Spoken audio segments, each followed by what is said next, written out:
Hello বন্ধুরা, welcome back to my channel. আজকের ভিডিওটা আমার কাছে ভীষণ স্পেশাল, কারণ আমি আজ বঞ্চিকে সাথে নিয়ে আপনাদের নিয়ে এসেছি আমার নিজের স্কুলে। যেই স্কুলে আমি আইসিডিএস থেকে শুরু করে এইচএস পর্যন্ত পড়াশোনা করেছি।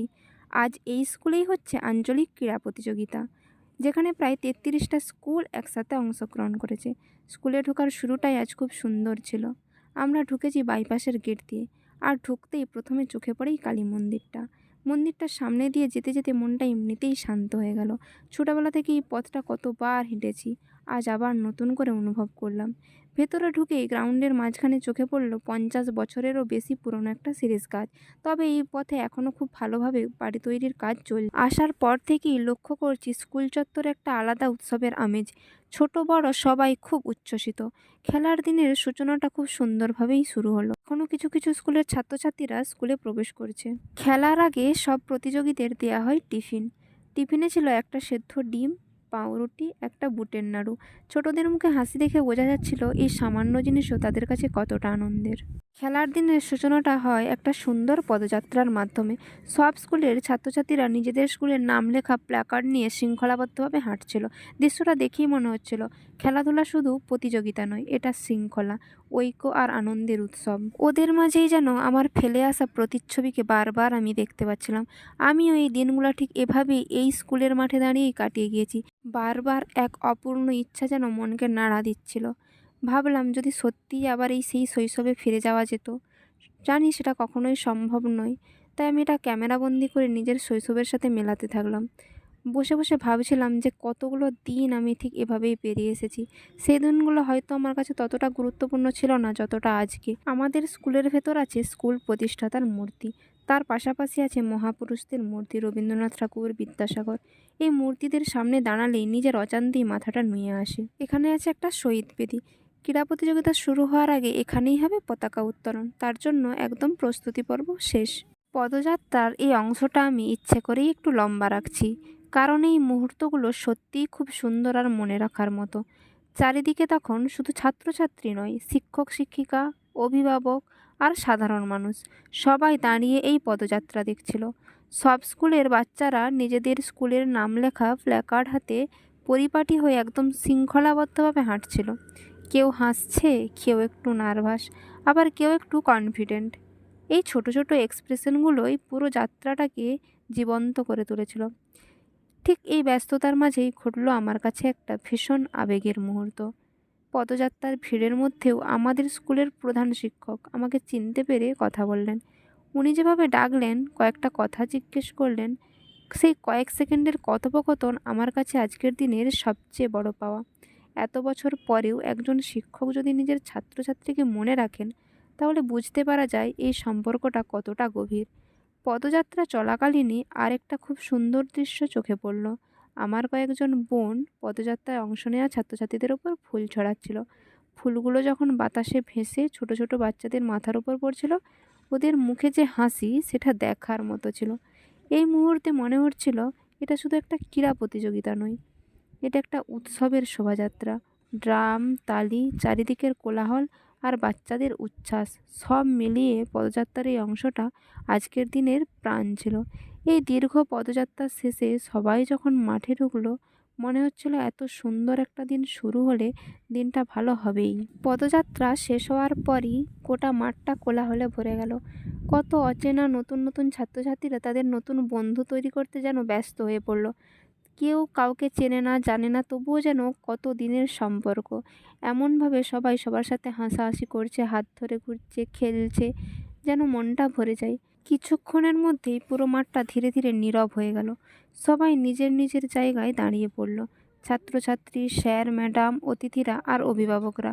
তারপর সেই বহু প্রতীক্ষিত মুহূর্ত, পতাকা উত্তোলন। যখন জাতীয় পতাকাটা ধীরে ধীরে উপরে উঠছিল, পুরো মাঠে তখন একটা আলাদা গাম্ভীর্য নেমে এলো।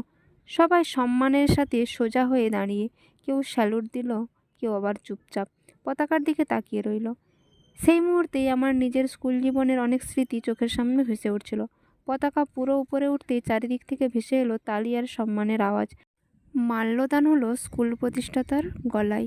এবং অন্যান্য যেসব প্রতিকৃতির মূর্তি সেখানে ছিল সেখানে, এমনকি কালীমাতার মন্দিরে, হরিচালায়, সব জায়গায় মাল্যদান পর্ব শেষে সবাই মিলে একসাথে শুরু করলো শপথ বাক্য পাঠ। সততার সাথে খেলবে, নিয়ম মানবে, শৃঙ্খলা বজায় রাখবে। এই শপথের প্রতিটা শব্দ শুধু খেলার জন্য নয়, জীবনের জন্য কতটা গুরুত্বপূর্ণ তা আমি অনুভব করলাম। যে আমরা অনেক ও নিম্ন বুনিয়াদী বিদ্যালয়, মাদ্রাসা ও শিশু শিক্ষা কেন্দ্রসমূহের 45তম অঞ্চল প্রাথমিক বিদ্যালয় ক্রীড়া প্রতিযোগিতার খেলোয়াড় সুলভ মনোভাব লইয়া খেলার গৌরব এবং প্রতিযোগিতায় অংশগ্রহণ করিব। নমস্কার। শত শত ছোট ছোট কণ্ঠ একসাথে যখন শপথ নিচ্ছিল, সেই শব্দটা শুধু শোনা যাচ্ছিল না, মন পর্যন্ত পৌঁছে যাচ্ছিল। ছোট ছোট বাচ্চারা, যাদের হয়তো পুরো মানেটা এখনও পরিষ্কার না, তবু চোখে ছিল গভীর মনোযোগ, কণ্ঠে ছিল একরকম নিষ্ঠা। আমি সততার সাথে খেলবো, এই কথাগুলো ওদের ছোট মুখে শুনে মনটা একদম ভরে যাচ্ছিল। কেউ একটু দেরিতে বলছে, কেউ আবার পুরো লাইনের আগেই বলে ফেলছে। এই ছোট ছোট ভুলগুলোর মধ্যেই ছিল একটা অদ্ভুত পবিত্রতা। মনে হচ্ছিল আজ এখানে শুধু খেলোয়াড় তৈরি হচ্ছে না, এখানে তৈরি হচ্ছে আগামীর মানুষ। এই শপথ বাক্য ওদের শুধু খেলাধুলোর নিয়ম শেখাচ্ছে না, শেখাচ্ছে সততা, শৃঙ্খলা আর একে অপরকে সম্মান করা। ছোটদের মুখে এই শপথ শুনে নিজের ছোটবেলার কথাও মনে পড়ে গেল। একদিন আমিও ঠিক এভাবেই এই মাঠে দাঁড়িয়েই এই কথাগুলো বলেছিলাম। আজ আবার সেই একই জায়গায় দাঁড়িয়ে এই দৃশ্যটা দেখতে পাওয়া ভীষণ আবেগের। এই শপথ বাক্যের মুহূর্তটাই আজকের ক্রীড়া প্রতিযোগিতার সবচেয়ে শান্ত, সবচেয়ে পবিত্র মুহূর্তগুলোর মধ্যে একটা। এরপর মঞ্চে হয় একটি সুন্দর একক নৃত্য পরিবেশনা। সেই ছোট্ট শিল্পীর আত্মবিশ্বাস, তাল লয়ের সাথে নাচ, সব মিলিয়ে পুরো মাঠ হাততালিতে ভরে যায়। খেলার মাঝেও যে সংস্কৃতি কতটা গুরুত্বপূর্ণ, এটা আবারও প্রমাণ হলো। খেলা শুরু হওয়ার আগে ছোটদের দৌড়ঝাঁপ, স্যার ম্যাডামদের নির্দেশ, সব মিলিয়ে মাঠটা তখন একদম ব্যস্ত। ঠিক তখনই আমার মনে পড়লো বঞ্জিকে তো এখনও খুঁজে পাইনি। আমি চারিদিকে তাকাতে লাগলাম, একবার ডান দিক, একবার বাঁ দিক। এত ভিড়ের মধ্যে ওকে খুঁজে পাওয়াটা সহজ ছিল না। হঠাৎ করে চোখে পড়লো রানিং ট্র্যাকের দিকটা। সেখানে গিয়ে দেখি বঞ্জি দাঁড়িয়ে আছে, রান দেওয়ার জন্য প্রস্তুতি নিচ্ছে। ওর মুখে তখন একসাথে টেনশন আর উত্তেজনা, চোখে ছিল একরকম ফোকাস। ওকে এইভাবে দাঁড়িয়ে থাকতে দেখে আমার নিজের মনটাই কেমন করে উঠল। মনে হচ্ছিল এই ছোট্ট মানুষটার জন্য আজকের দিনটা কতটা বড়। আমি চুপচাপ একটু দূরে দাঁড়িয়ে ওকে দেখছিলাম। ও আমাকে দেখতে পেয়ে আমার দিকে এগিয়ে এলো। বঞ্জির আজ 200 মিটার রান, কিন্তু ওর ইভেন্টটা এখনও শুরু হয়নি। এখন মাঠের একদিকে চলছে 75 মিটার রান, 100 মিটার রান, কোথাও চলছে আবৃত্তি, ড্রয়িং, জিমন্যাস্টিক প্রভৃতি। একই মাঠে এত রকম প্রতিভা দেখতে পেয়ে ভীষণ ভালো লাগছিল। মঞ্চের রান দেরি হওয়ায় আমাদের একটু অপেক্ষা করতে হচ্ছিল। এই অপেক্ষার সময়টাই আমি কাজে লাগালাম। একটার পর একটা ভিডিও ক্লিপ নিতে লাগলাম, কখনো নিজের সাথে বঞ্জির। সব কিছু চারিদিকে যা চলছিল সব কিছুই ছিল দেখার মতো। এই অপেক্ষাটাই যেন আমাদের ব্লগের একটা আলাদা আলাদা সুন্দর মুহূর্ত হয়ে উঠল। বঞ্জির খেলাটা আরও পরে হবে, তাই আমরা ঠিক করলাম মিল কুপন নিয়ে খেতে যাব। হাতে মিল কুপন নিয়ে চলে গেলাম খাওয়ার জায়গায়। সত্যি কথা বলতে সেখানে গিয়ে ঠিকঠাকভাবে খাওয়ার সব ক্লিপ নেওয়া সম্ভব হয়নি। কখনো লাইনে দাঁড়িয়েছি, কখনো সেদিকে সরে গিয়ে বসেছি, এদিকে দৌড়ঝাঁপের মধ্যে খাওয়া দাওয়াটা সেরে ফেললাম। তবে যতটুকু পেরেছি সেটুকুই ভিডিওতে অ্যাড করব। এটুকু ক্লিপই আজকের দিনের রিয়েল ব্যাপারটা তুলে ধরে। সব কিছু যে সবসময় পারফেক্টভাবে ক্যামেরায় ধরা পড়ে না, সেটাই তো ব্লগের সবচেয়ে সুন্দর দিক। খাওয়া দাওয়া সেরে আমরা আবার মাঠের দিকে ফিরলাম, কারণ অপেক্ষা করছে বঞ্জির 200 মিটার রান। এরপর আমার কাছে সবচেয়ে স্পেশাল মুহূর্তটা আসে, আমার বঞ্জির 200 মিটার দৌড়। ওর দৌড়ানো, শেষ পর্যন্ত লড়াই করা, সব কিছু দেখেই বুকটা ভরে যাচ্ছিল। এই অনুভূতি ভাষায় বোঝানো কঠিন। আজ খেলার শেষে একটা দিদির সাথে আমার দেখা হলো। হঠাৎ তার সাথে দেখা হতে আমার মনটা খুব আনন্দে ভরে গেল, কারণ এই দিদিটাও তার মেয়েকে নিয়ে এসেছিল এখানে খেলাতে। তার ছিল জিমন্যাস্টিক আর আমার বঞ্জির ছিল 200 মিটার রান। তো দুজনের খেলা শেষের পর আমরা ঠিক করলাম যে আমরা ওদের নিয়ে আমাদের বাড়ির দিকে রওনা হব। রান শেষ করে তাই আমরা ধীরে ধীরে বাড়ি ফেরার প্রস্তুতি নিলাম। ফেরার আগে আমি পুরো স্কুলটা আবার ভিডিও করলাম। স্কুলের মাঠ, মন্দির আর সেই পুরনো 50 বছরের শিরীষ গাছটা, যার তলায় বসে কত প্রজন্মের ছাত্রছাত্রী না গল্প করেছে, কত সময় না না তাদের কাটিয়েছে, কত সুখের স্মৃতি না এই গাছ আজও বহন করে নিয়ে চলেছে।